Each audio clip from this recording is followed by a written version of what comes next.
Inaanyayahan pong tumayo ang lahat para sa pagbasa ng ating banal na kasulatan.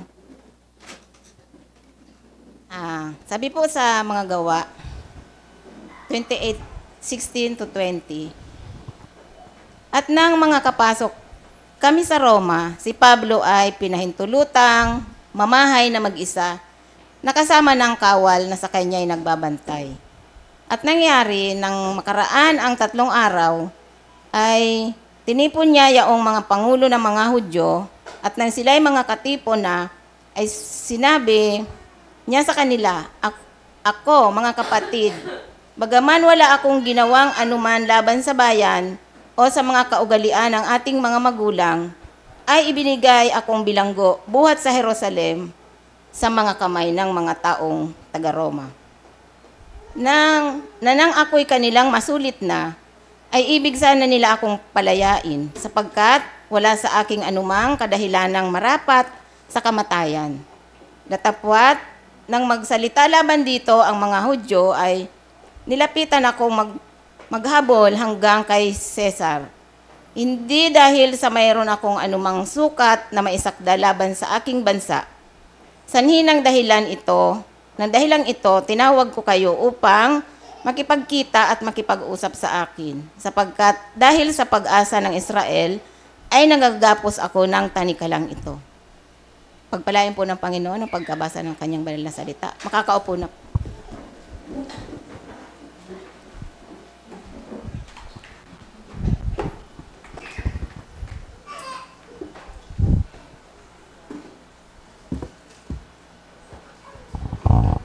Amen. God is good. All the time, God is good. Parang luma na yun, pero pumapatok pa rin, no? Uy, siya di yata. Amen. Praise God. May problema ka bang dala-dala bago ka magpunta rito? Sino may problema? Anyone? Dami, no? Kayo, wala kayo problema? Puti swerte. Ay, swerte. Palad kayo, wala kayo problema, no? Ha? Di ba pagka may problema kang dala-dala, mabigat ang damdamin mo, parang hirap mag-worship kasi naalala mo yung problema, no? Paano ginagawa niyo pagka gano'n? Yung may bigat ng damdamin, tapos nag-worship ka kay Lord, ano ginagawa mo? Ha? Humingi ng tawad, ano pa? Umiiyak. Ako, iba, ang ginagawa ko actually, dinadivert ko yung attention ko. Kasi mawawala yung focus mo kay Lord, di ba? Dapat ganun yung gawin natin. Pag may problema tayo, i-divert natin yung attention natin kay Lord. No? Hayaan mo muna yung problema ngayon kasi tutulungan naman tayo ni Lord doon, di ba? So, focus your attention sa Word of God, sa mga pagpupurit, pagsamba natin sa Kanya. Okay ba yun? Okay, so isang tabi muna yung problema. Okay, nandyan lang yan. Mamaya, paglabas natin ito, magre-resurrect ulit yan. Makinig muna tayo sa Word of God. Amen po? Alright. Now, may mga ilang katanungan ako para bilang introduction sa atin. No? Paano mo tinitignan yung pangit na sitwasyon mo sa iyong buhay? Hindi yung pangit na katabi mo. Hindi. Maganda pala yung katabi mo. Paano mo tinitignan yung pangit na sitwasyon sa buhay mo? Paano mo yung tinitignan? Positive. Si Ate Levi. No? Magaling sumagot si Ate Levi. Pangalawang tanong, sino yung tinatry mong i-please sa buhay mo? Si Lord o ibang tao? Minsan si Lord, minsan yung ibang tao na piniplease natin, di ba? Sinusubukan natin i-please. Sa mga salesman, parang natural yun, i-please mo yung di ba? Yung customer mo. Kasi, syempre, paano ka magkakaroon ng sales kung hindi mo siya i-please, di ba? Pero, siguro may way para i-please siya na ang piniplease mo si Lord. Parang gano'n, no? Kasi iba, piniplease yung customer nila sa pamagitan ng pagsisinungaling, di ba? O kaya ay pambobola, di ba? Parang hindi naman yata maganda na yon pagka gano'n. So, ginagawa natin yung pag-please sa tao na may kasamang righteousness ng Panginoon. May galit ka ba sa puso? Ngayon, pagpunta mo rito, meron ka bang dala-dalang galit? Mahirap yun, di ba? Pagka may dala-dala kang galit, magmumukha kang aswang. Ang mga multo kasi may galit ka sa puso, magmamanifest yun sa itsura ng kilay mo. Tignan mo yung kilay na katabi mo. Pagka galit yun, di ba ganyan?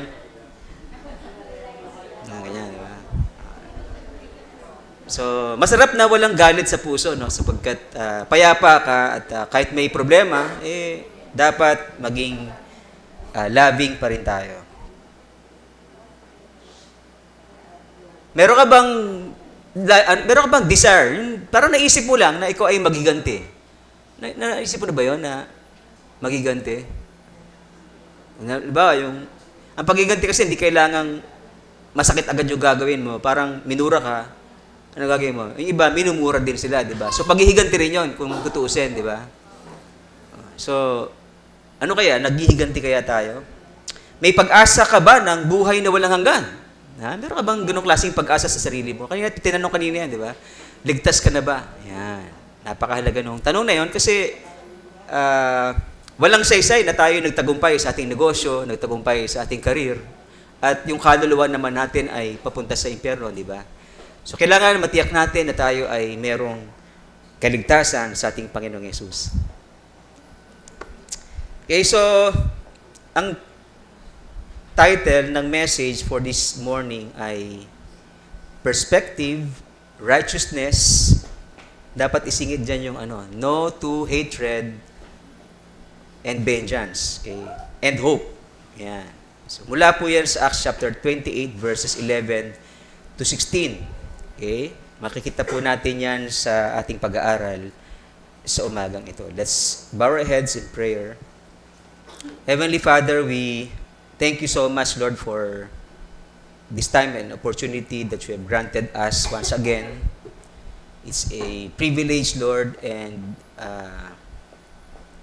isang joy for us, Lord. It's a pleasure for us to honor you and worship you in our midst. Salamat po sa pagkakataon din na maging part kami ng iyong family, ng iyong kingdom, ng iyong church para po nang sa gayon. At dahil doon, Panginoon, meron kaming katiyakan na kami merong buhay na walang hanggan sa inyo.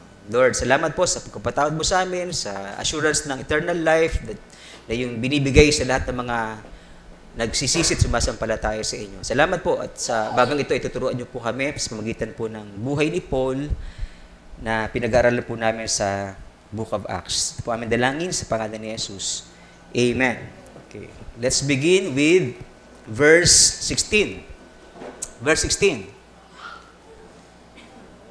And when we came into Rome, okay, dumating sila Apostle Paul sa Roma, si Paul ay hinayaan na magstay sa isang tahanan ng mag-isa. Okay? Na may sundalo na nagbabantay sa kanya.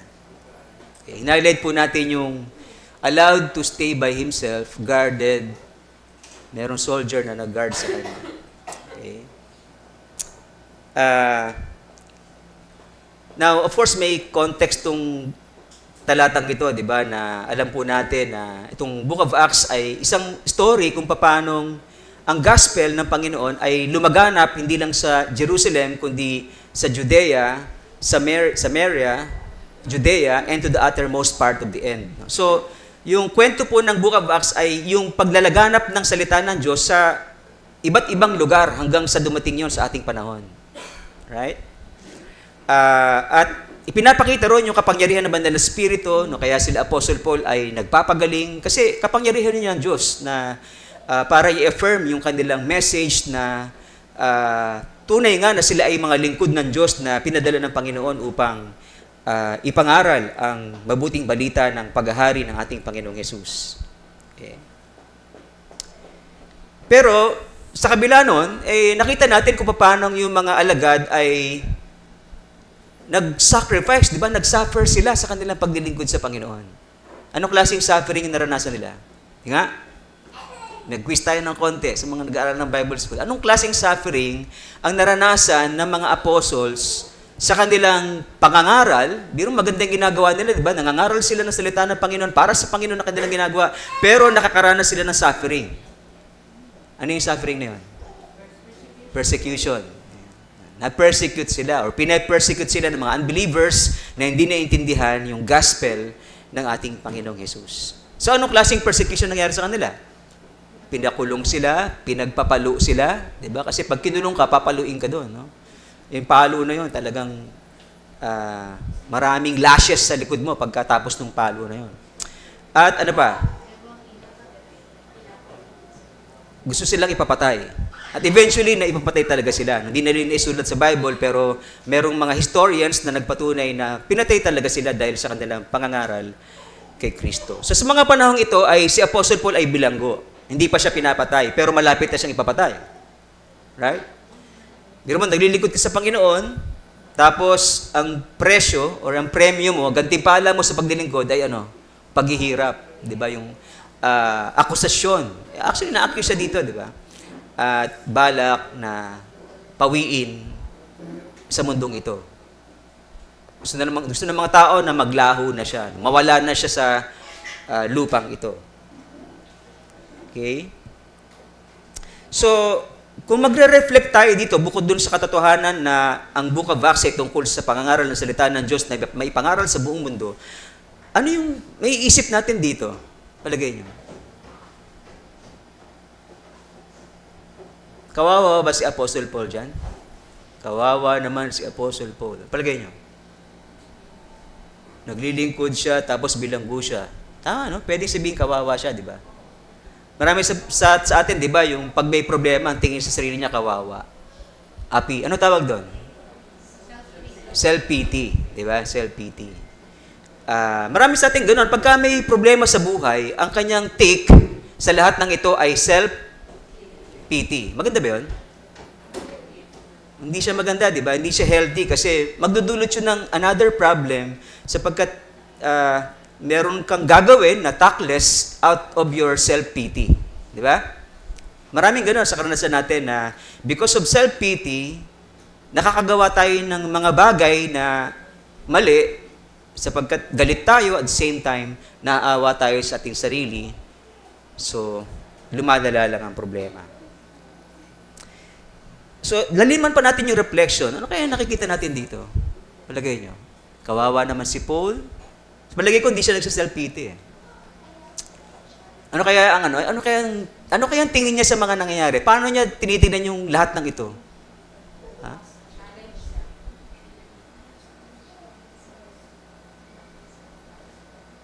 Palagay ko hindi siya malungkot kasi nangangaral siya habang nandoon, di ba? I believe meron siyang peace in his heart sapagkat kahit anong mangyari sa kanya, at in fact, di ba, sinabi na sa kanya ng Lord na magsasuffer siya alang-alang sa kanyang pangalan. So, alam niya na yon, di ba? At wala siyang hatred, wala siyang sama ng loob, wala siyang galit kanino man sapagkat alam niya yung kanyang calling, siya ay tinawag ng Diyos para mag-suffer sa kanyang pangalan. So, walang hatred sa kanya. I believe, yung sitwasyon na to ay pwede niyang tignan in a positive way. Palagay niyo kung titignan mo yan in a positive way, paano mo sasabihin yan? Sige nga, tignan nyo.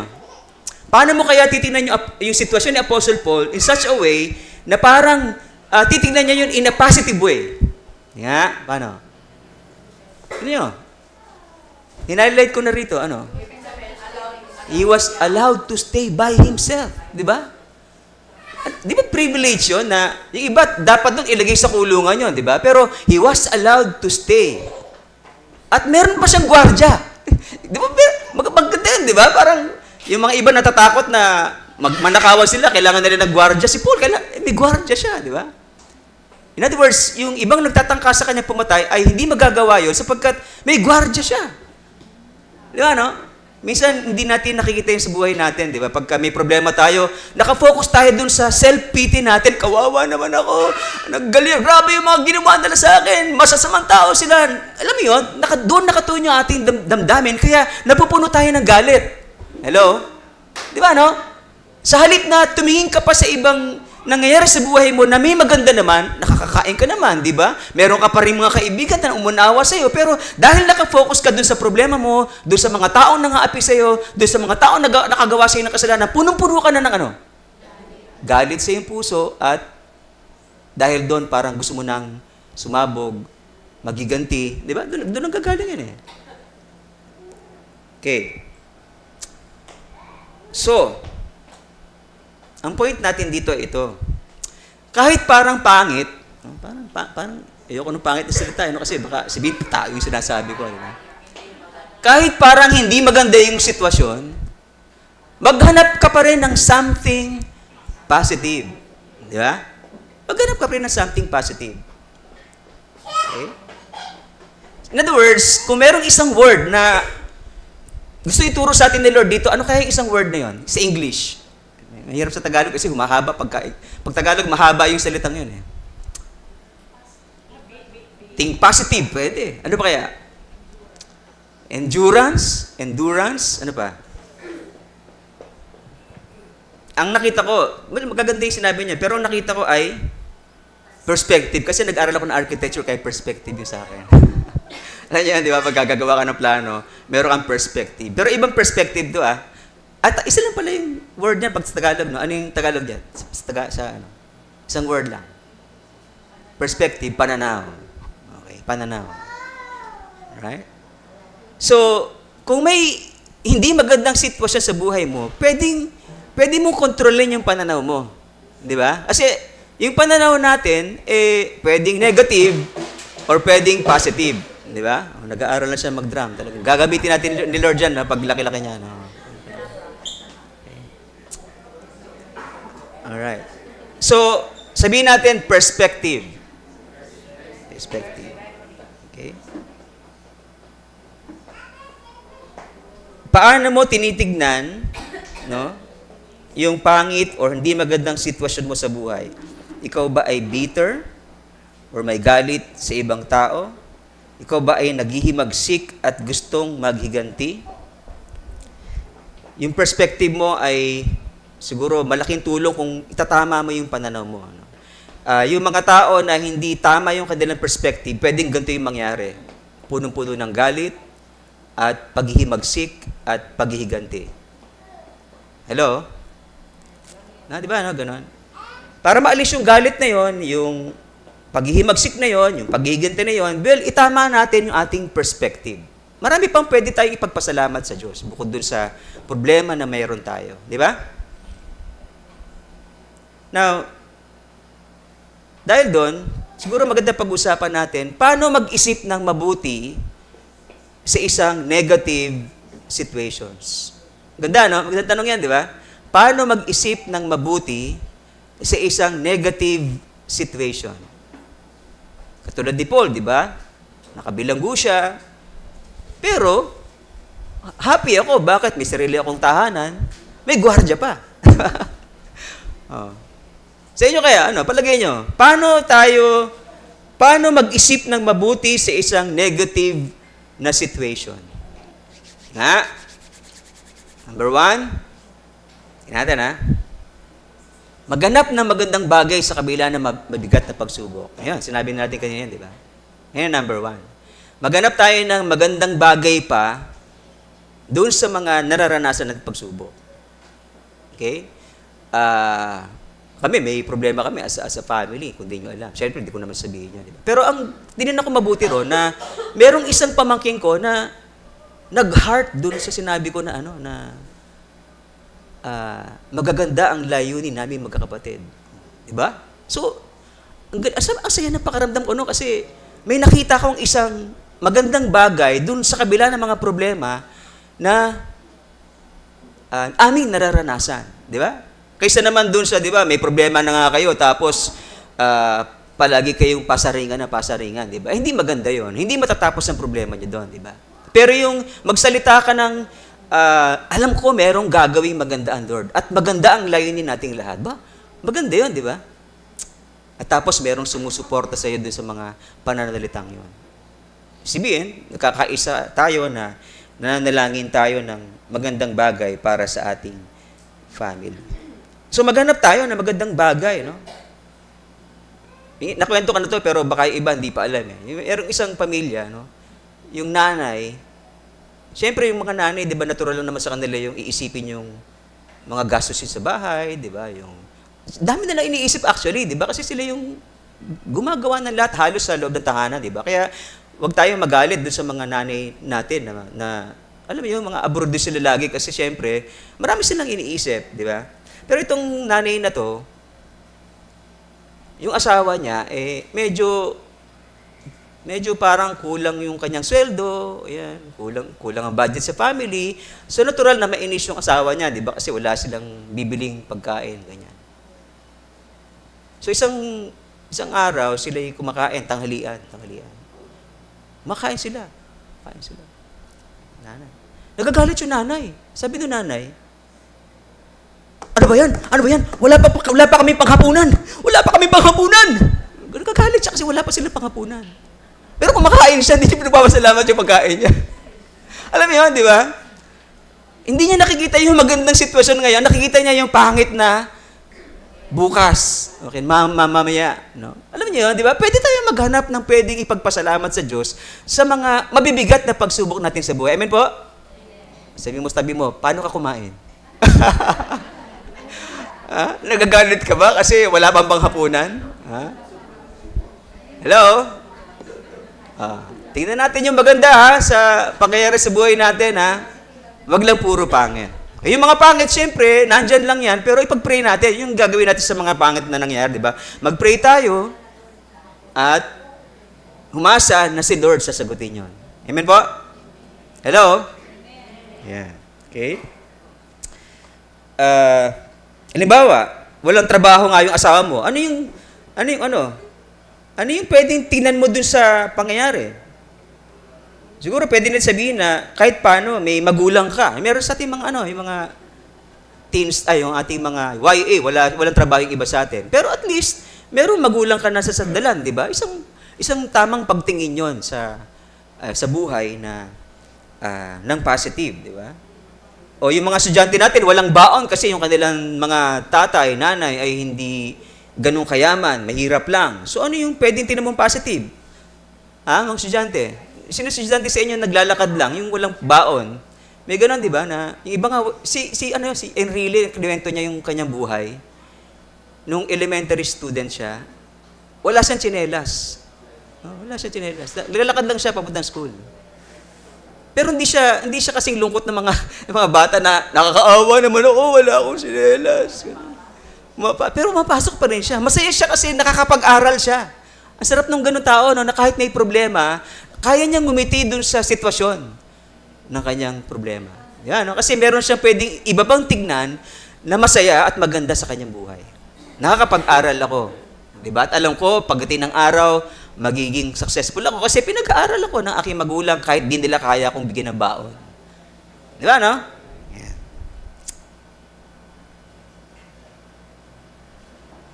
Alam niyo Daniel, sa reflection ko, hindi pumasok sa isip ko, pinaalala sa akin ni Lord. Si Daniel Conejos, anak siya nung isang pastor na kasama natin na ngayon nasa Bulacan na. Iniisip ko, ano kaya pwede niya pagpasalamat sa buhay, no? Kasi buong buhay ni Daniel, tawag na sa kanya? Cerebral? Cerebral palsy. Kung ikaw kaya yun, ano kaya pwede mong pagpasalamat sa buhay, no? No, kasi alam mo yun, ikaw yung nakakaawa sa the rest of the family, di ba? Tapos, syempre, kung ikaw, may ihiya ka nun na ikaw na lang palagi pinagsisilbihan, di ba, no? Alam mo yun? Pero alam mo, nung makita ko yung birthday celebration ni Daniel na yun, yung payat-payat niya, tapos yung katawan niya, di ba, gumagano-gano siya, ganun cerebral palsy, no? Nakita ko yung ngiti sa kanyang mukha. Alam mo yun? Grabe, parang sabi ko sa sarili ko, pwede pala yun kahit na yung buhay mo ay ganong kahirap, di ba, na nakakaawa, no? And yet, meron pang pagkakataon na nagagawa niyang ngumiti, no? Yung si Pastor Dong kinukwento sa amin, tung huli lang na siya ay talagang malala na yung kanyang kondisyon. Sabi niya kay Lord, pangitiin niyo lang yung anak ko isang beses lang. Pagkamulat niya, alam niyo yung anak niya, humarap sa kanya, ngumiti. Grabe, no? Alam mo yun? Pero tayo, yun yung ginagawa natin? Ang ganda-ganda ng buhay natin. Meron tayong trabaho, meron tayong sweldo, di ba? Meron tayong mga kapatid na tumutulong sa atin. Pero ano ginagawa natin? Para pinapakita natin tayo ay kawawa. Alam mo yun? Dapat ipagpasalamat natin sa Diyos yung mga bagay na meron tayo. Hindi lang yung sweldo natin, hindi lang yung mga kapatid natin, kundi yung mga nagmamahal sa atin. Amen po? Natindihan po natin. Are you learning? Amen. Okay. Number 2, ano pa kaya ang pwedeng sagot natin dun sa mabuting bagay na pwede nating makita sa isang negative situation? Palagay nyo.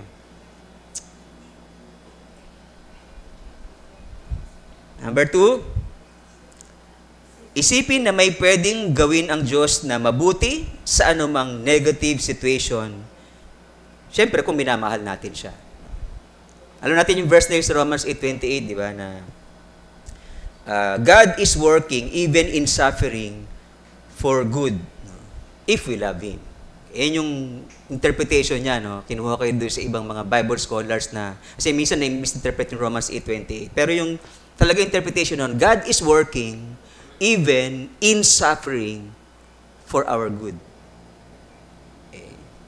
So kahit may suffering kang nararanasan, merong mga umaaway sa'yo, merong mga galit sa'yo, ikaw, basta ikaw wala kang galit, di ba? Punong-puno ka ng pag-ibig, no? At pagmamahal sa iyong kapwa. Alam natin yung kwento ni Joseph the Dreamer, di ba? Na dati isa siyang bata na pinaburan ng Diyos, no? At pinaburan ng kanyang tatay, pero nagselos sa kanya yung mga kapatid niya. Tapos dumating yung time na dahil sa selos ng mga kapatid niya, siya ay gustong patayin, pero nagmakaawa yung nakiusap yung isang panganay na ibenta na lang siya, no? At binenta nila at naging prisoner, naging slave, tapos pinagbintangan ng rape, naging prisoner. Alam niyo yun, di ba? Parang hirap naman ang buhay ng gano'n, no? Isa kang matapat na sumusunod sa kalooban ng Panginoon, tapos biglang gano'n yung nangyayari sa'yo. Siyempre, siguro, tatanong din si Joseph, Lord, ba't nangyayari sa akin to? Nakakulong ako ngayon. Hindi ko naman ginagawa yung crime na binibintang sa akin. Diba? Pero may plano pala si Lord in the end, no? Na siya ay maging second in command doon sa Egypt. Yun pala yung plano ni Lord, no? Siguro kung sa umpisa pa lang, alam niya na yung plano ng Lord, hindi na mag-aano yun, hindi na mag-iisip yun na pinapabayaan siya ni Lord kasi darating yung planong yun ay mangyayari. Amen po? Di ba? Si Paul, ang alam niya, sa simula pa lang, magsasuffer siya. Yun ang mahirap. Si Joseph, kasi hindi niya alam sa simula na may magandang plano si Lord. While si Paul, sa simula, alam niya na yung plano ni Lord. No? Alam niya na magsasuffer siya for Christ. Yun ang medyo mahirap, di ba? Pero dahil alam mo na yung magsasuffer ka for Christ, tanggap mo yun. Magsuffer ka man, hindi ka galit sa Diyos, di ba? Magsuffer ka man, may mga tao man na gusto kang patayin, love ang pinaiiral mo. Sapagkat part yon ng calling mo kung ikaw si Apostle Paul. Okay? Paano kung dinidisiplina ka ni Lord? Paano mo titignan yun? Titignan mo ba yun na, ako, grabe pala, masama na akong tao, dinidisiplina na ako ni Lord. Ganun ba yung tingin mo? Well, hindi. Sapagkat sinasabi ng banal na kasulatan, the Lord disciplines the one He loves. Sabihin natin yun, the Lord disciplines the ones He loves. Ang ganda nun, di ba? Bakit? Kasi mahal ka ng Diyos, kaya kanya dinidisiplina. Di ba? Ang pangit, the Lord disciplines those whom He hates. Yun pangit, di ba? Pero dahil mahal ka ni Lord, meron tayong kagalakan sa puso. Lord, sige pa, discipline pa more. Di ba? Sige, accept ko yung palo mo sa akin kasi alam ko mahal mo ako. Di ba? Ganun mag-isip yung mga taong na kay Lord. Perspective. Perspective. Yan. Perspective. Paano ka mag-isip sa mga problema mo? Ganun ba? Pareho ba nung natutunan natin? Maghanap ng magandang bagay sa kabila ng mabigat na pagsubok, isipin na pwedeng may gawin ng Diyos na mabuti sa mga paghihirap or pangit na situation sa buhay natin. Now, ginawa natin yung kasunod na talata, verses 17 to 18.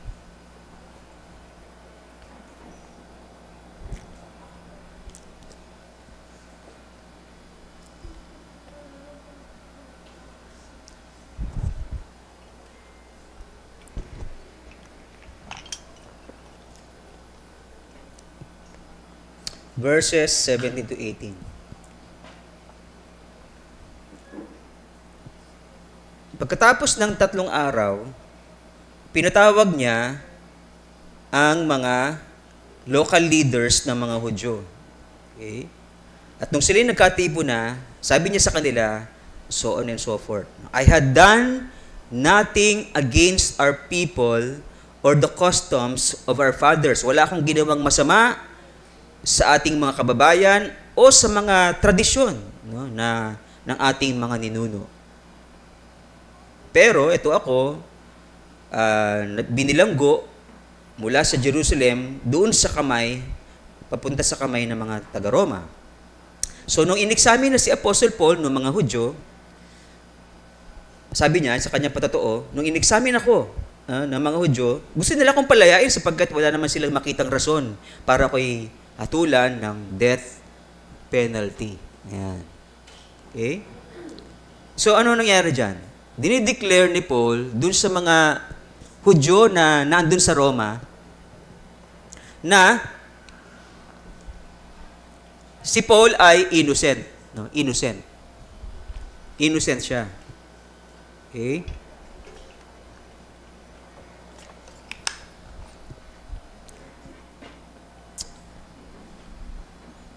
Ikaw ba meron kang ano ngayon? Meron ka kayang nag-aakusa sa'yo na palagay mo, totoo yung accusation sa'yo? Alam mo yun sa sarili mo, di ba, kung totoo yun o hindi? Pero pwede mo rin i-deny, di ba, kung totoo yun, pwede mo i-deny. Pwede ka magsinungaling, hindi totoo yan. Okay.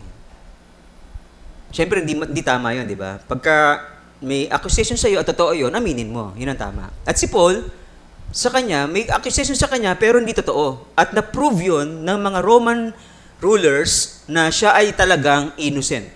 Okay, innocent.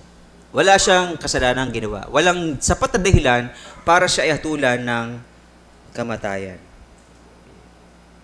So, kung kukuha tayo ng isang salita dyan sa kwento na yan tungkol kay Paul, ano yung isang salitang yun? Wala siyang kasalanan. Ang tawag doon? Inosente siya. Ang tawag doon? Ang guling nga. Sino yun? Righteousness, di ba? Righteousness. Si Paul ay namumuhay sa righteousness of God. Tama? Matuwid siya. Pag ang isang tao ay matuwid sa harapan ng Diyos, kahit anong ibata mo siya sa kanya, puro kasinungalingan yun kasi matuwid siya. Di ba? At alam ng Diyos ang katuwiran na meron si Apostle Paul. Hindi kailangan magsinungaling ni Apostle Paul sapagkat totoo naman na lahat ng kanyang sinasabi. Di ba? So si Paul ay pinakita ang kanyang innocence, therefore, siya bilang isang anak ng Diyos ay righteous before Him. Ikaw ba ay matuwid sa harapan ng Panginoon? Ha? Meron ka bang ginagawang hindi ayon sa kalooban ng Diyos para masabi na ikaw ay unrighteous before God? Mahalaga ba yung katuwiran ng Diyos na makita sa atin? Hello? Hello? Mahalaga ba na makita tayo ng Diyos na matuwid sa kanyang harapan at sa harapan ng mga tao? Amen, di ba?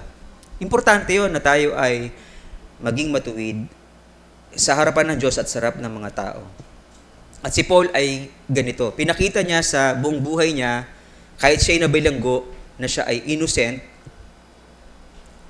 siya ay namumuhay ng ayon sa katuwiran ng Panginoon. At part ng righteousness na yon ay ibinigay niya na yung kanyang buhay sa paglilingkod sa Diyos. Nagtatrabaho siya, okay?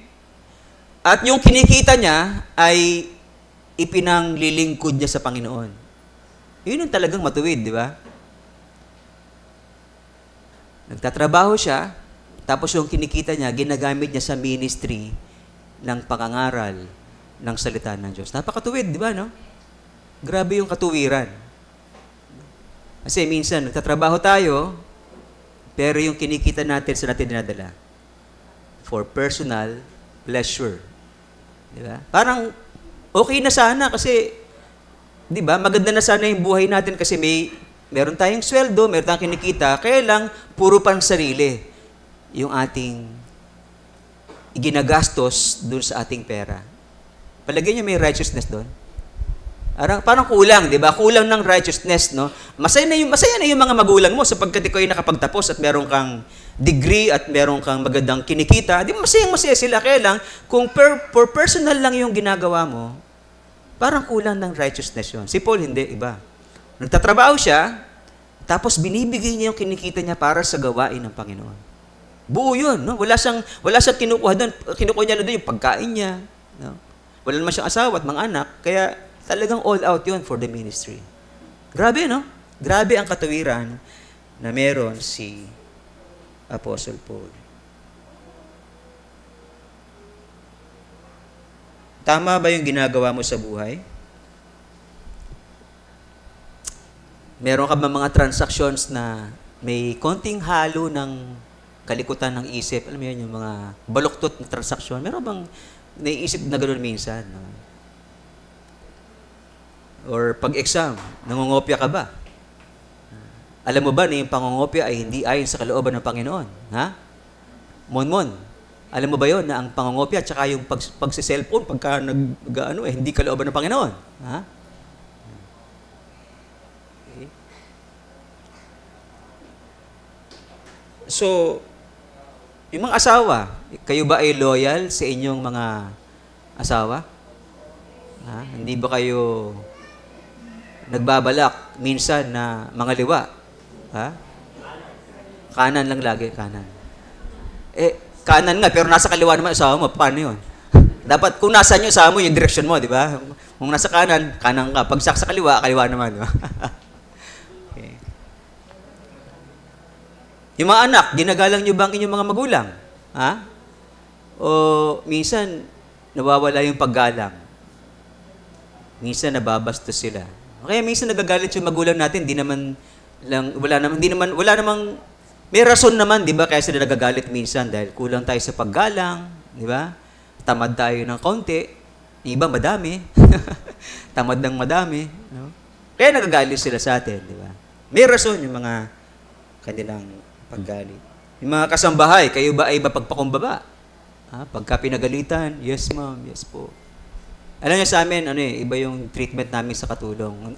At least sa amin ni Chichi, sa aming dalawa sa aming mga kasama, na dinitrato namin sila hindi bilang alila, no? Kundi bilang kapamilya. Yun yung trato namin. No? Siguro hindi magugustuhan ng iba, pero yun kami. Kaya ako, pinapayagan ko yung anak ko na, pinapayagan ko sila na pagsabihan yung mga anak ko. Iba magagalit yun, di ba? Kasi, bakit mo? Pero kami pwede. At tinuturuan namin yung mga anak namin na rumispeto sa kanila. Di ba, no? Ganyan ang ginagawa natin sa bahay. Kasi, pare-pareho tayong tao, di ba? Na merong larawan ng Diyos. Tama? Di ba, no?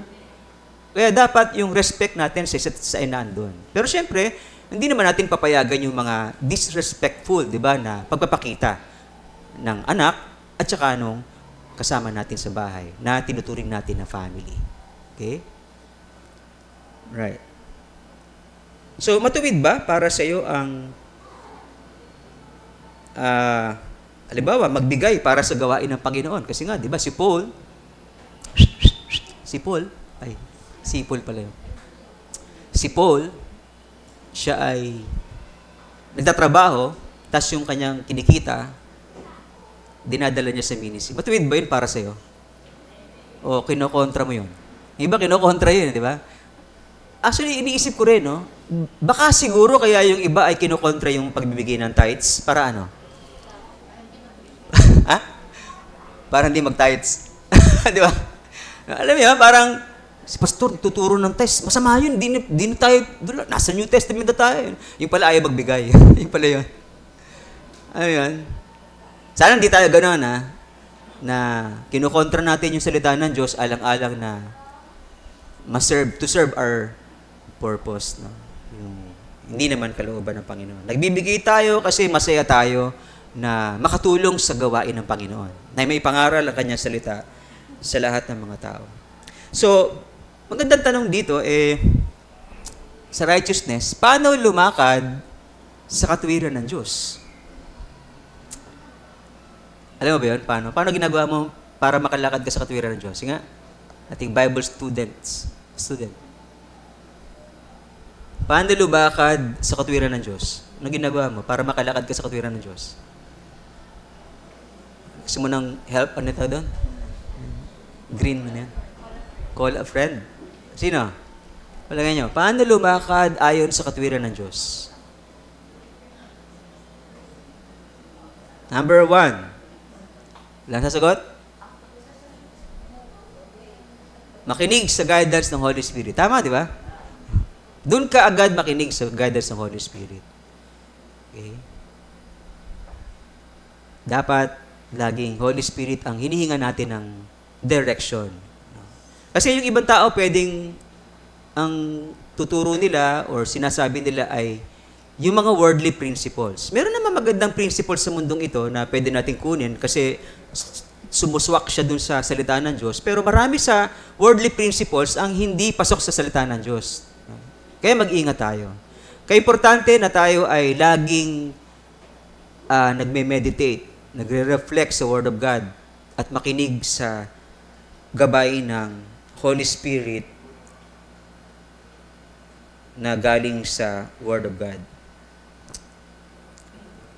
Sa biblical counseling, natutunan namin na hindi sapat yung counsel or magkaiba yung counsel or advice na ibibigay ng mga, for example, psychologist, yung mga nagmasters sa counseling. Alam niyo ba sa counseling, merong isang therapy na ang gagawin mo lang sa counseling ay makikinig.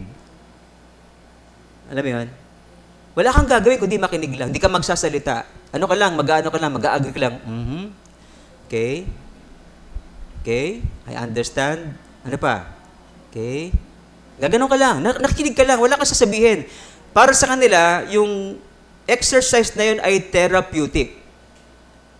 Ganun yung secular counseling. Maganda rin naman yun, di ba? Sapagkat tayo nangangailangan na makikinig. Pero yung biblical counseling, iba yun. Sa biblical counseling, yes, makikinig ka. Okay? Uunawain mo siya. Magtatanong ka ng mga clarificatory questions para maintindihan mo kung ano yung sinasabi niya kasi minsan hindi mo alam kung saan nanggagaling yung mga hugot niya. No? So, nagtatanong ka para maintindihan mo lahat-lahat. Pero, sa oras na magkwento siya ng kasalanan ng iba, saan papasok yung biblical counseling? Ikaw na biblical counselor, ano gagawin mo? Nga? Ano gagawin mo? Biblical counselor ka. Alam mo yung Word of God. Nagsusumbong siya ng kasalanan ng iba. Ano yung gagawin mo? Bilang counselor. From the Word of God, kukuha ka ng truth na ibibigay sa kanya para sa kagalingan niya. Okay, para sa kapakanan niya. Ano ba yung truth na meron sa Scripture na makakatulong sa kanya dun sa sinasabi niyang kasalanan ng ibang tao? Palagay niyo ano? Matthew 18:15. Ano sabi sa Matthew 18:15? Kapag ka merong nagkasala sa'yo, kamali sa'yo, puntahan mo siya, sabihin mo yung kasalanan niya, kayo lang dalawa, at kung na-win over mo siya sa Panginoon, then maganda, di ba? Yun ang goal mo, ma-win back siya sa Panginoon. Mag-repent siya, patawarin mo siya, at naibalik mo siya sa Panginoon. Ayun ang biblical counseling. Yung sa secular counseling, makikinig ka lang, wala kang sasabihin. Kulang yun, di ba? Pagka may sinumbong siya na kasalanan ng ibang tao. Sa atin, pag may kinuwento siya at oras na nagsalita siya ng kasalanan ng ibang tao na wala dun sa harapan ninyo, sasabihin mo na agad sa kanya yung solusyon. Di ba? Ang solusyon doon, kapatid, sabi ng Panginoong Jesus, kung hindi siya Christian halimbawa or Muslim siya, wag mo sabihin si Jesus. Ang maganda siguro diyan, kausapin mo siya. Di ba? Wag mo sa akin sabihin kasi di ba, pagka sinabi mo sa akin, pwede maapektuhan ang damdamin ko, di ba? Dahil kung nakakaawa ang kwento mo, di ba? Ano mangyayari? Yung simpatsya ko mapupunta sa'yo. Kung hindi ako maingat bilang counselor, ha? Pero bilang counselor, tinuturuan yun tayo, di ba, sa counseling na empathy, hindi sympathy. Hindi ka nadadala dun sa emosyon niya. Pero bilang biblical counselor, again, Sasabihin mo sa kanya, ito ang kalooban ng Diyos. Kausapin mo siya privately at sabihin mo sa kanya yung nararamdaman mo. At kung magsisi siya, mingi ng tawad, patawarin mo. Then, na-win back mo siya sa Panginoon. Amen po? Naintindihan po natin? Okay? Yun yung guidance ng Holy Spirit actually. Di ba? Yung tao na guided ng Holy Spirit, palagi, doon siya kumukuha sa salita ng Diyos ng ipapayo sa mga tao. Hindi doon sa mga worldly principles na against sa tinuturo or truths or principles na meron sa Scripture. Guess natin? Hello? Ikaw sa baba ko? Alright.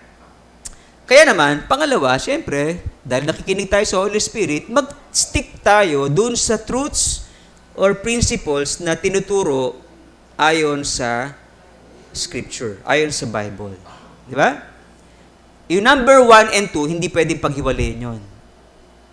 Pag pinaghiwalayin mo yun, pwedeng may mangyaring hindi maganda. Di ba? Kasi, yung dictation sa atin or leading sa atin ng Holy Spirit or impression sa atin ng Holy Spirit ay pwedeng akala natin galing lang sa Kanya. Okay. Minsan, lalo na kung hindi tayo discerning. Okay? So, the way for us to discern na yung leading ng Holy Spirit ay talagang siya yun, ina-affirm yun ng Scripture. Hello? Hello? Okay? Alam mo galing sa Holy Spirit yung impression, yung leading, sapagkat aware ka din sa Scripture dun sa naririnig mo sa Kanya. Kasi hindi magsasalita ang Holy Spirit na taliwas dun sa sinabi ng Panginoon or sa Scripture. Gets natin? Alright. Kaya tayo ay dapat mag-stick dun sa truths and principles na nasa Bible. Magbasa tayo ng Bible, in other words, para malaman natin or mapuno tayo ng salita ng Diyos, no? At doon tayo lumakad or mag-stick sa Kanyang tinuturo. Pangatlo, ano pa kaya? Paano lumakad sa katuwiran ng Diyos? Anyone? Number 3. Makisama, pero wag makisama. Diba? Yung iba, hindi nakakapamuhay sa righteousness kasi nakikisama sila sa mga kaibigan nila, at the same time ay nakikisama. Asan ang katuwiran ngayon? Wala na, laglag na yung kanilang righteousness. Hello? So, pwede tayo makisama sa mga unbelievers, nagiinuman sila pero tayo hindi. Or kaya, naglalasing sila pero tayo hindi. Okay? Nakikisama tayo sa mga nagsusugal, pero tayo hindi nagsusugal. Di ba? Okay? Yun ang righteousness. Nakikisama tayo sa mga nagchichismis, pero tayo hindi sumasawsaw sa chismis. Hello? Okay? Kaya, hindi komo may kaibigan kang mga adik ka na rin, di ba? Ang sabi nila, tell me who your friends are and I will tell you who you are. Minsan mali din yun, di ba? Sapagkat si Jesus, kasama siya ng mga makasalanan, di ba? Pero di naman siya makasalanan, di ba? Kasi alam natin ang principle na nakikisama tayo sa mga nasa kadiliman para magsilbi tayong ilaw. We are the light and salt of the world. Amen po? Amen. So, makisama, pero hindi makisama. O bro, patawag na natin sa Webes yung mga drug addicts doon para maibuhin natin sa Panginoon, di ba? Meron tayong pinaplanong house church doon po sa, ano ba lugar sa inyo? Anong lugar yun sa inyo, Ate Lisa? Purok? Pitong gatang. 8 gatang na ngayon kasi nag-improve na. Okay? Doon sa 8 gatang, meron isang pamilya na nagpagamit ng kanilang bahay para sa gawain ng Diyos kasi hindi nagagamit. Okay? So, maganda, mapuno yun ng mga drug addict para maborn again, di ba? At sila'y maligtas Katulad ng kaligtasang pinagkaloob ng Panginoon sa atin. Ano pa? Paano lumakad sa katwiran ng Diyos? Number 4, i-please ang Diyos, hindi ang ibang tao. Okay? Wag natin, alam nyo, nag-uusap kami mga pastor. Meron akong kausap na isang pastor na pinag-uusapan namin yung tenure ng pastor. Kasi sa ibang denomination, merong tenure yung pastor. Sa iba, depende yun sa, sa bylaws or policy ng church. For example, sa isang local church, ang kanilang termino sa pastor ay every year, i-renew. Pero hanggang 3 renew lang. Ilang taon yun? 3 years. Okay. Sa iba naman, isang term ay 3 years. Hanggang 3 terms. Ilang taon yun? 9. Ang galing 9 years. Okay? Dati, nung nandun ako sa ganong denomination, nag-agree kami ng council na gumawa ako ng amendment, no, proposal para sa amendment ng bylaws. Ano yung proposal na yun? Wag na lang i-open lang yung term ng pastor. At hayaan kung ano yung leading ni Lord. Di ba? Na kung halimbawa, ang leading ni Lord ay hanggang 5 years ka lang, di 5 years lang. O kaya hanggang 6 months ka lang, kahit di pa tapos yung 1 year, hanggang dun lang, di ba? Depende sa leading ni Lord. Open siya. Kasi, dahil dun sa term, napapansin namin, nung kausap ko, nagkaintindihan kami, na hindi mo mapipilis ang lahat ng tao. Pleasing the Lord, hindi mo lahat mapipilis. Kaya maraming sitwasyon sa mga denominations na may term yung pastor, tineterminate nila yung kanilang yung contract. No? Hindi na sila pastor. Lalo pa pagka nagkabanggaan yung member tsaka yung pastor, di ba? Hindi niya na-please eh. So, minsan nangyari, napopolitika. No? Nagbobotohan nga, pero pinupolitika yung botohan. So, napapaalis yung pastor. Ang point ko lang doon, mahirap talaga na i-please ang tao. Di ba? Hindi mo ma-please lahat ng tao. Kaya, mabuti pa ang i-please mo na lang, sino? Si Lord. Si Lord ang i-please mo. Galit sila sa'yo, matuloy ka maglingkod sa Kanya. Si Paul, galit sa kanya yung mga Hudyo, di ba? Ang ginagawa niya, piniplease niya lang si Lord. No? Basta ako, maglilingkod ako kay Lord. Sige, andyan lang sa isang tabi yung kaso niyo sa akin. Alam ko naman na wala akong ginagawang masama. So, maglilingkod ako kay Lord. Hindi siya na out of focus. Piniplease niya si Lord sa kanyang buhay. Ganun ka ba sa buhay mo? Madali ka maapektuhan ng mga, alam mo yun, problema o pag-comment sa iyo ng mga tao. Nakakalimutan mo na maglingkod. Ano yun? Yeah? Grabe yung ginawa sa akin sa church. Hindi na ako maglilingkod. Ayoko na. Alam mo yun? Di ba? Nawala na yung ipiplease mo si Lord. Hello? O di, meron given, sige, meron kang nakatampuhan sa church. Anong gagawin mo? Hindi agad solusyon or hindi tamang solusyon yung magkukwit ka na sa ministry. Makipagkasundo ka, di ba? Yun ang pinapagawa ni Lord sa atin eh. Kausapin mo siya personally, privately, honestly, lovingly, and sana nga forgivingly, no? Para medyo, ano pa yun, no? May pagpapatawad. Di ba? Hello? Okay? Uy. Sige, verse 17. Tingnan natin. Verse 17. Pagkatapos ng 3 araw, na siya ay nagkaroon ng bahay, may gwardya pa, pinatawag niya yung mga local leaders ng mga Hudyo. Nung sila nagtipon, nagsalita siya, nangaral siya. Part ng pangangaral niya, ito sabi niya. Verse 19. Dahil ang mga Hudyo ay nag-object, okay, doon sa kagustuhan na siya ay palayain na sana. Nag-object yung mga Hudyo. So, sabi niya, I was compelled, napilitan ako na mag-apila kay Caesar kahit wala naman lang akong kasong isasampa sa kanila. No? Kasi, kaya ka lalapit sa ruler ng Rome kasi may isasampang kaso. Ganun ang ginawa ng mga Hudyo kay Paul, di ba? Lumapit sila sa pinuno ng mga Romano para magsampa ng kaso. Pero siya, lumapit sa pinuno pero walang isasampa. Hello? Ano yung ginagawa ni Paul? Ha?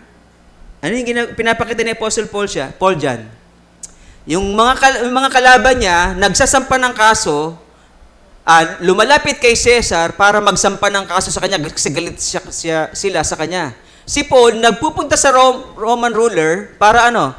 Wala siyang kasong isasampa.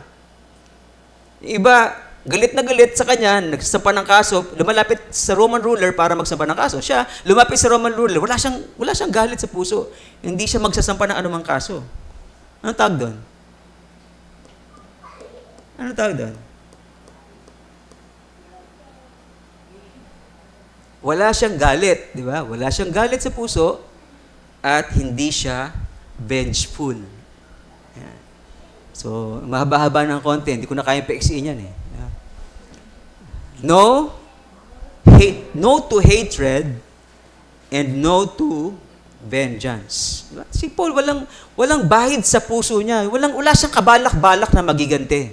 Pupunta ako kay Cesar, hari siyang makapangyarihan, hindi para magsampa ng kaso. Kundi, yun ang plano ng Diyos sa kanya para mangaral ng salita ng Diyos. Galing, no? Grabe, no? Sana ganun lahat tayo, no? Yung parang, alam mo yun, yung mga ibang tao galit sa'yo, pero ikaw walang galit. Di ba? Ibang tao, inaakusahan ka, ikaw hindi ka nag-aakusa. Ang sarap sana, no? Pagka ganun tayo, alam mo, walang problema mangyayari kasi inaakusahan ka, ikaw wala kang binibitawang salita na pag-aakusa. Tapos agad yung problema, di ba? Kaya hindi natatapos yung problema kasi may akusasyon yung isa, may akusasyon din yung isa. Banat-baratan na lang yun. Banggaan yun. Hello? Tinuturoan ba tayo ni Lord? Hello? Ang dami tinuturo ni Lord, no? Okay. No hatred, no vengeance. Galing ni Lord, no? Parang swak-swak lagi yung mga tinuturo niya, no? Pero serious naman tayo, no? Hindi naman sinasadya yun, no? Tandaan po natin na yung galit, pagka may galit ka, kahit gaanong kaunti yan, galit pa rin yun, di ba? Pag may galit ka sa puso, mauuwi yan saan? Sa away. Ano yung tawag doon? Paghihiganti. So ano gagawin mo para hindi ka maghiganti? Huwag kang mag-keep ng galit sa puso mo. Magpatawad ka kaagad. Kaya tama yung sinasabi ni Lord eh. Pagka may nagawa sa iyong kasalanan ng isang tao, kausapin mo na agad para magpatawaranan, di ba? Para walang maipong galit. O anong ginawa ng iba? Inipon. Sabi sa kanya ni Lord, kausapin mo na kasi para magkapatawaran kayo. Hindi. Ayoko sa kanya. Tigas ng ulo, di ba? O tapos, nakagawa na naman. Sasabihin na naman siya, sabihin mo na kasi sa kanya, mag-usap na kayo. Ayoko, galit ako sa kanya. Hindi nakikinig kay Lord. Di ba? Naipon yung galit. Pangatlong beses, may nagawa na naman kasalanan sa kanya, umapaw na, hanggang dito na yung nalulunod sa sama ng loob. Di ba? Sumabog na ngayon yun. Kasi ayaw makinig sa instruction ni Lord na kausapin siya. Tayo naman, ginagawa natin, binababy natin. Halika na nga, pag-usap kayong dalawa, ano kasalanan mo, sabihin mo sa kanya. Turuan mo na natin. Last week, yun ang message, di ba, sa atin? Binababy natin minsan yung mga Christians. Hindi nag-grow. Takot silang dalawa na mag-usap. Yun ang pinapagawa sa kanila, di ba? Kaya, pagka meron kayong kaalitan, huwag kang matakot. Sumunod ka kay Lord. Amen? Sumunod ka kay Lord. May mangyaring maganda, I tell you. Pagka kayo ay nag-usap ng kayo lang. Siyempre, sino yung may burden ng paglapit? Yung nagawa ng kasalanan o yung gumawa ng kasalanan? Sino yung unang dapat lumapit? Palagay niya. Yung gumawa ng kasalanan, yun ang demand ng karamihan, di ba? Pero iba yung tinuturo ni Lord. Yung nasaktan ang lalapit. Ano sabi ni Lord sa Matthew 18:15? Kapag may nagawa sa iyo kasalanan ng iba, sa'yo, puntahan mo. O sino yung pupunta? Yung nasaktan, di ba? Ikaw ang nasaktan, ikaw ang binibigyan na Lord ng burden na lumapit. Ano gusto ng tao? Hindi, lumapit siya sa akin. Parang, Lord, hindi tama yung sinasabi mo. Dapat lumapit siya sa akin. Ganun ba, anak? Sige, bahala ka. Ikaw nang sunod kung gusto mo. Parang si Lord pa yung alam mo yun? Mali. Alam nyo kasi ganito yan, kaya ganyan pinapagawa ng Lord. Kasi, madalas, hindi naman natin alam na may sama ka ng loob sa akin, di ba? Madalas Madalas ganun, di ba? Kasi pagkakaharap mo, humingiti sa'yo, di ba? Pero pagka talikod doon, galit na galit yun, di ba? Hindi natin alam na may nakasasaktan pala sa atin. Malalaman na natin ka bakit? Kasi kiniwento sa iba, nalaman mo sa iba. Anong tawag doon sa kiniwento sa iba? Anong tawag doon? Ha? Marites. Ano naging marites ka tuloy, di ba? Hindi, nagsasabi na naman ako tsaka, kaibigan ko naman to, bakit hindi ko dapat sabihin sa kanya? Pag hindi mo alam ang salita ng Diyos, ganun ang sasabihin mo. Diba? Pero pag alam mo ang salita ng Diyos, hindi ganun ang gagawin mo. Hello? Kasi alam mo yung sinasabi ng Lord eh. At ikaw ay submissive sa will ng Diyos. Amen? Hindi ka susunod kanino man. Ano man payo ng ibang tao, patungkol sa salitang yon, sa instance na yon, ang salita ng Diyos ang susundin mo. Hindi yung sulsul ng ibang tao. Hindi! Hayaan mo siyang lumapit sa'yo. Doon ka ba makikinig? O doon sa sinasabi ni Lord sa Matthew 18:15? You see? Ano yung sabi sa Proverbs? Proverbs chapter 10, verse 12.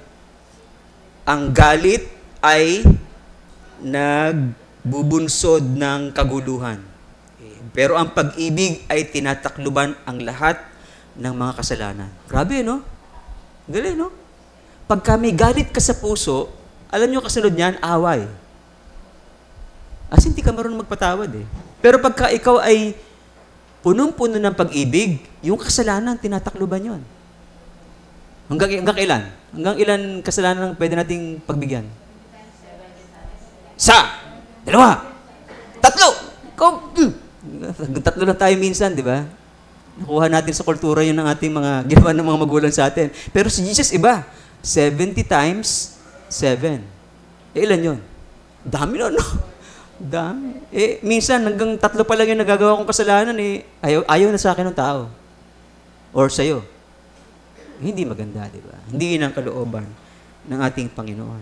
Proverbs chapter 10:18. Sino man ang nagtatago ng galit sa kanyang puso ay nagiging sinungaling. Delikado, no? Kaya ako sa inyo, papawiin ko na yung galit na yon. Lalapit na agad ako sa tao para magkasundo na. Kasi matututo ka magsinungaling pagka may galit ka sa puso. Matututo ka magsinungaling.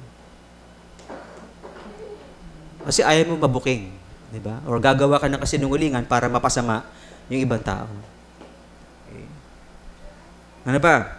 Proverbs 15:17. Better is a dinner of herbs where love is. Mas mabuti pa yung kumakain ka ng hapunan, no, na ang pagkain mo yung gulay na masustansya, di ba? May yung herbal, di ba, na mga gulay. Saluyot, yan, ganyan, di ba? Herbal yan, di ba? Kaysa dun sa pinatabang ox, yung hayop, di ba? Pinatabang hayop. Maganda nga, meat nga yung kinakain, pero puno-puno naman ng hatred. Di ba? Alam mo yun? Okay. Proverbs 24-26, ang tunay na damdamin ng mapagpaimbabaw ay matatago. Tinatago nila yon sa salitang mainam. Matamis pakinggan, ngunit huwag paniwalaan, pagkat iyon ay bunga ng kanyang pagkasuklam. So, huwag basta-basta papadala kayo sa galit ng tao. Okay? Maaring ang galit niya ay maitago sa magandang paraan, ngunit nalalantad din sa mata ng tanan. Lalabas din yon. Galit na yun sa puso. Kasi naipon na, napuno na. Kasi di nakikinig kay Lord nga sa instruction na mag-usap na kayong dalawa. Minsan yung galit na yon, ang worst pang mangyayari, papatay yun. Pagka ganon. Magdidemanda yun pagka ganon. Di ba? Dahil sa galit.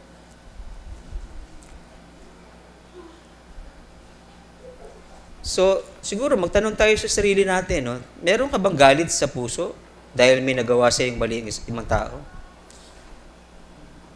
Well, sabi sa Romans chapter 12, 19-20, Beloved, mga minamahal, huwag kayong maggiganti sa inyong mga sarili. Hayaan nyo yun kay Lord kasi siya yung gaganti.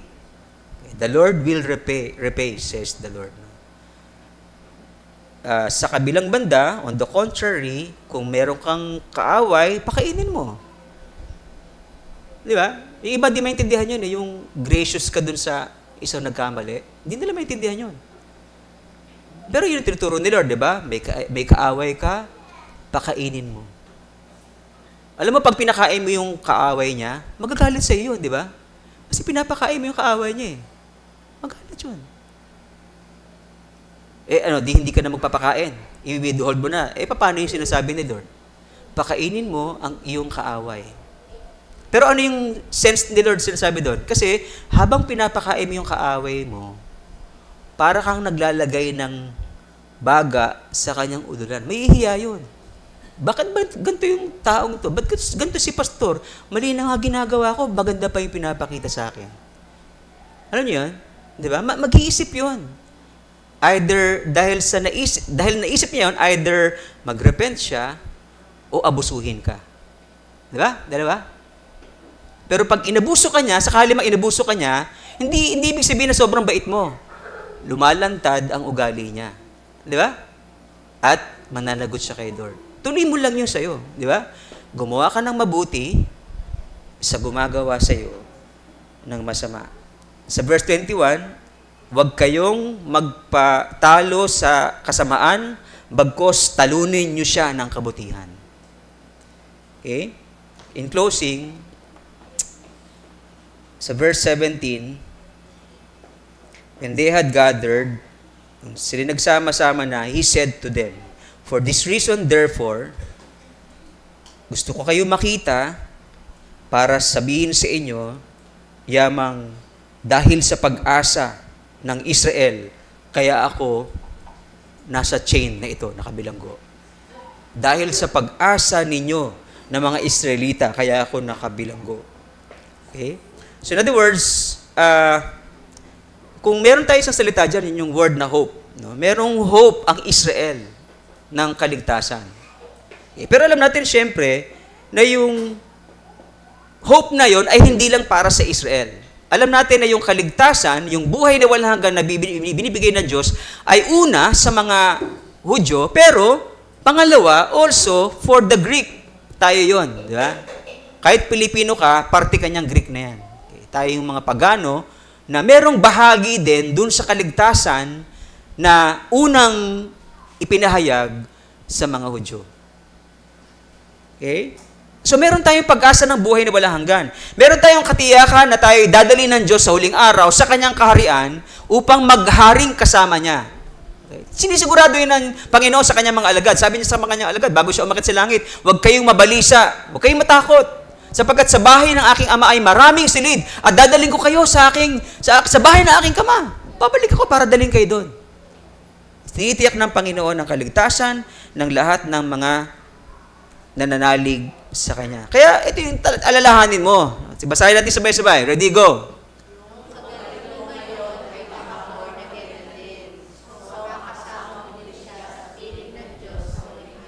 Ano gagawin mo? Alam nyo, sa kakulitan nyo, pagka nandun na tayo sa buhay na walang hanggan, sa karya ng Diyos, magkatabi kayo na kaaway mo, sige. Pagka hindi ka nakapagbate, ngayon pa lang, magkatabi kayong dalawa doon sa silid. Parang, hindi, akin lang yun, ha? Hindi ko alam kung gano'n gagawin ni Lord. Pero may sense, di ba? Alam mo yun? Ang dami pang pride natin, no? Ayaw pa natin makipagbate para tapos na, di ba? At mamuhay tayo ng masaya sa mundong ito.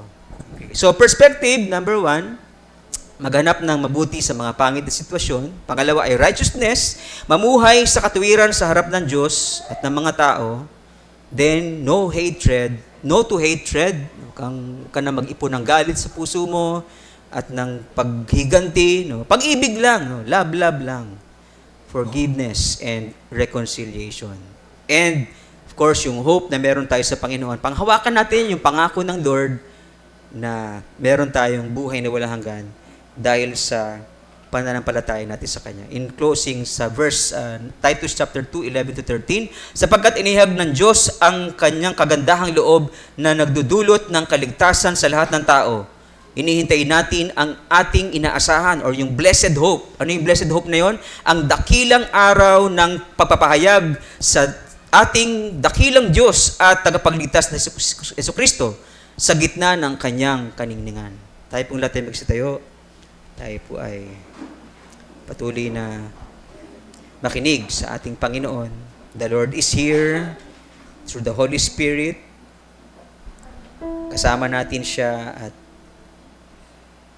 pinarinig niya sa iyo ang kanyang mensahe. At I'm sure meron sa atin dito na binuksan ng Diyos ang kanyang puso para maintindihan yung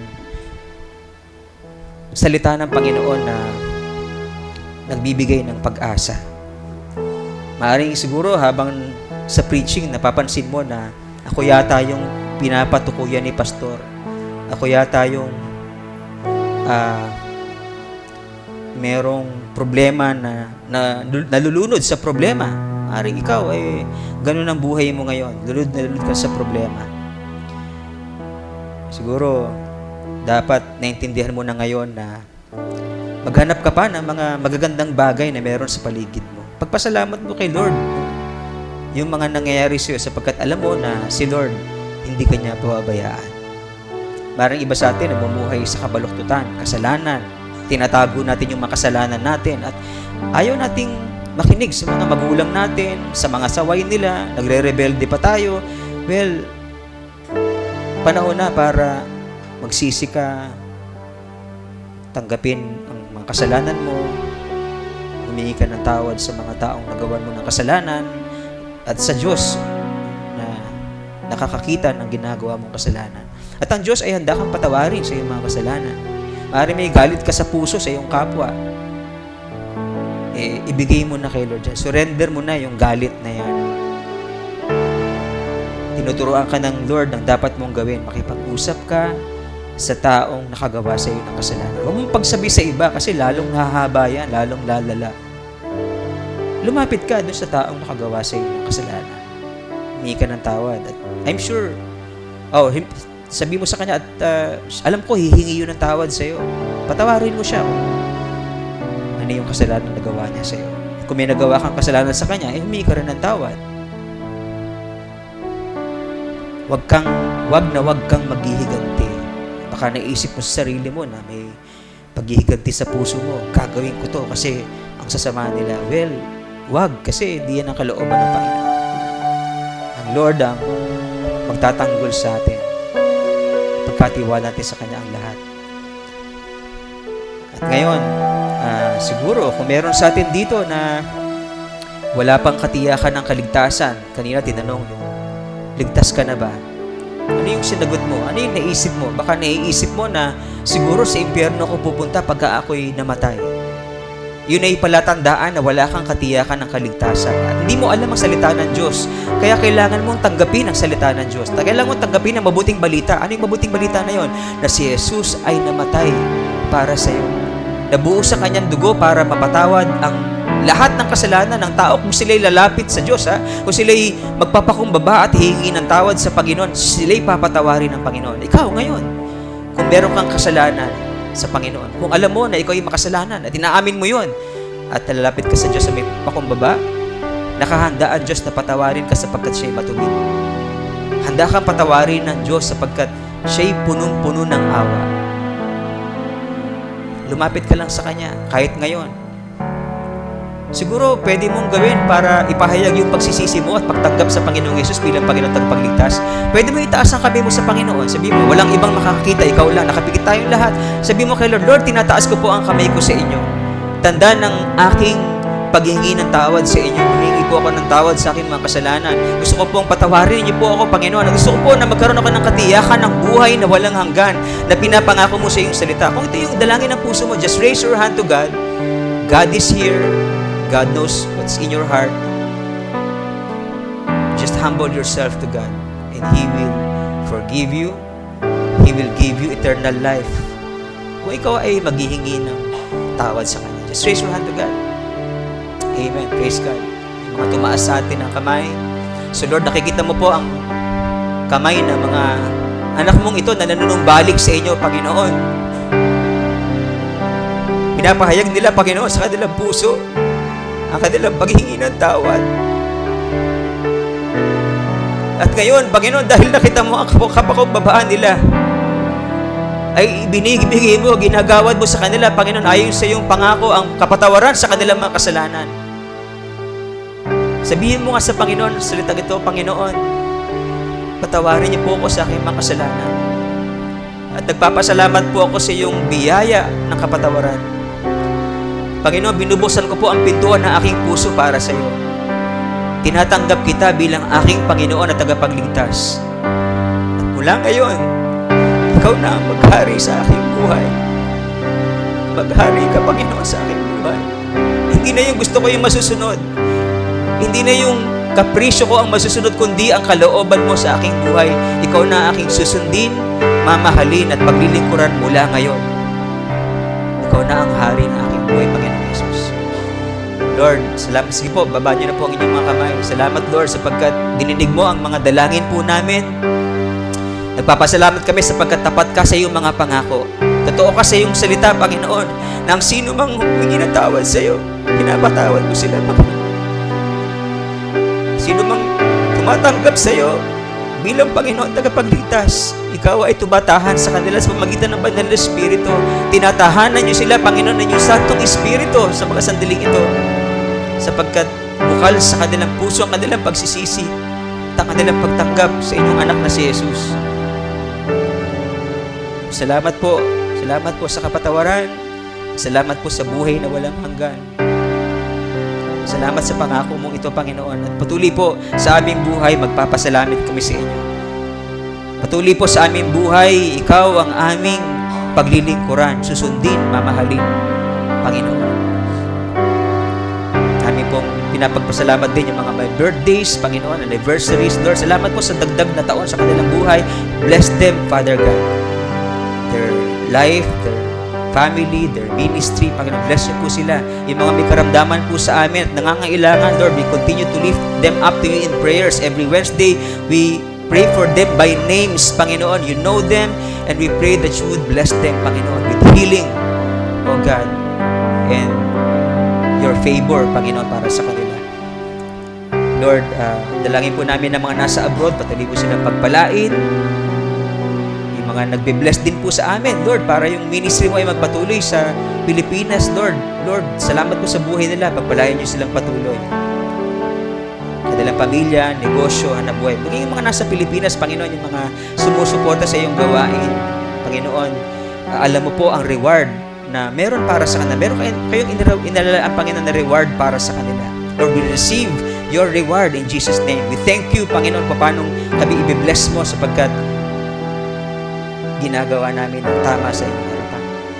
Pag pinapipiri po namin ng mga may negosyo, tulungan niyo po silang patuloy na lumago ang kanilang negosyo, Panginoon, karunungan na ikalob niyo po sa kanila, katuwiran sa kanilang pagnenegosyo, maging sa mga empleyado, Panginoon, na maging tapat sila sa kanilang tungkulin at maging mabuti, Panginoon, isang empleyado. Lord, patuloy kami humingi ng inyong kalakasan sa mga pagsubok na aming dinadanas, sa mga mga tukso na aming kinakaharap, Panginoon. Minsan nag-fail kami, hindi kami natawad doon. Pero itong week na to, Panginoon, dalangin po namin na palakasin niyo po kami, Panginoon. Kailangan po namin ng strength na nanggagaling sa iyo para ma-overcome namin ang temptations na aming kakarapin in Jesus' name. Magtatagumpay kami sa mga tuksong ito. Hindi namin siya pagbibigyan ang lahat ng tukso ng kaaway, hindi namin pagbibigyan sapagkat kami pinatatapang mo, Panginoon, pinapatatag mo, Panginoon, upang magtagumpay sa lahat ng mga tuksong ito. Maging sa mga pagsubok na aming kakaharapin, Panginoon, we pray that you would empower us, Panginoon, para po makayanan namin ang bigat ng mga suliranin po namin. Umaasa kami na ikaw na aming tatay sa langit, Lord. Hindi mo kami pababayaan. Hindi mo kami iiwan. Kaya po sa inyong lingkod ay ipataw sa bawat isang iyong mayamang bendisyon. Sa Kanya na makapag-iingat sa inyo upang hindi kayo magkasala at makapagharap sa inyo ng walang kapintasan at may malaking kagalakan sa Kanyang kaluwalhatian.